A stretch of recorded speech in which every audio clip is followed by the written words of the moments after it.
ఎంతమంది హార్ట్ స్ట్రోకులు, ఎంతమంది కార్డియాక్ అరెస్టులు, ఎంతమందిలో రకరకాల రోగాలండి. కొంతమందికి వెనికిడి లోపం, కొంతమందికి చూపు లోపం, కొంతమందికి ఆయాసం వస్తుంది, ఆస్తమా వస్తుంది, షుగర్ పెరిగిపోతుంది, సడన్గా కళ్ళు కనిపించకుండా పోతున్నాయి. ఎన్ని రకాలు తెలుసండి, ఎన్ని రకాల రోగాలు. ఎందుకు ప్రపంచం ఇలా అయిపోయింది? ఏమైపోయింది? శాస్త్రం ఎక్కడుంది?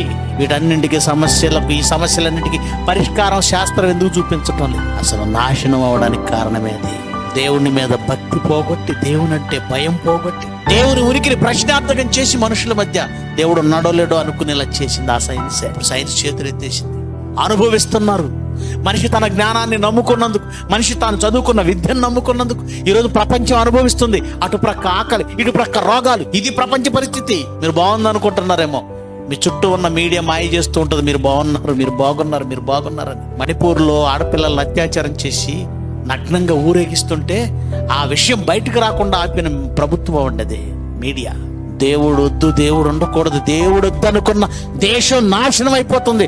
ఒక సోమాలియా, ఒక ఇథియోపియా, ఆ తర్వాత ప్లేసులో పాకిస్తాన్ వచ్చింది, శ్రీలంక వచ్చింది, ఇప్పుడు ఇండియా తయారవుతుంది దేవుడు లేకుండా చేసుకోవడానికి. దేవుడు లేకపోతే నెక్స్ట్ జరిగే పరిణామం ఆకలితో చస్తావు, రోగాలతో చస్తావు.